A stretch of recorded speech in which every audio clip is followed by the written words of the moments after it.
আজকে অনেক ঠান্ডা ঠান্ডা আবহাওয়া, আর তাই ঠান্ডা ঠান্ডা আবহাওয়ায় মা বানালো পাটিসাপটা পিঠা। আসসালামু আলাইকুম, কেমন আছেন সবাই? আশা করছি সবাই ভালোই আছেন, আল্লাহর রহমতে আমরাও ভালো আছি। তো আজকে মা এখানে বানালো পাটিসাপটা পিঠা। এই পিঠাটা কিন্তু খেতে খুব ভালো, আর এই পিঠা কিন্তু মা খুব ভালো বানায়। আর দেখেন এই পিঠাটা বানাতে আমার মা কি টেকনিক ব্যবহার করেছে। সবাই কিন্তু তাওয়ায় তেল দেয় ব্রাশ বা অন্য কিছু দিয়ে, কিন্তু আমার মা কিন্তু এখানে তাওয়ায় তেল দিয়েছে কলার ডাটা দিয়ে।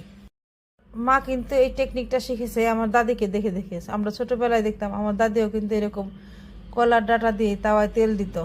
এতে কিন্তু পিঠাগুলো খুব সুন্দরভাবে উঠতো এবং পিঠাগুলো দেখতেও ভালো হতো। আর মাটির চুলায় রান্না করলে সব কিছুরই কিন্তু আসল স্বাদটা পাওয়া যায়। গ্যাসের চুলায় করলে কিন্তু সেই স্বাদটা হয় না। আপনাদের যদি আমার ভিডিওটি ভালো লাগে তাহলে ফেসবুক থেকে দেখলে একটা ফলো দিবেন, আর যদি ইউটিউব থেকে দেখে থাকেন তাহলে অবশ্যই একটা সাবস্ক্রাইব করে যাবেন। এই পাটিসাপটার পিঠা আপনাদের কাছে কেমন লাগে আপনারা অবশ্যই আমাকে কমেন্ট করে জানাবেন। আর কে কে পছন্দ করেন খেতে সেটাও বলবেন।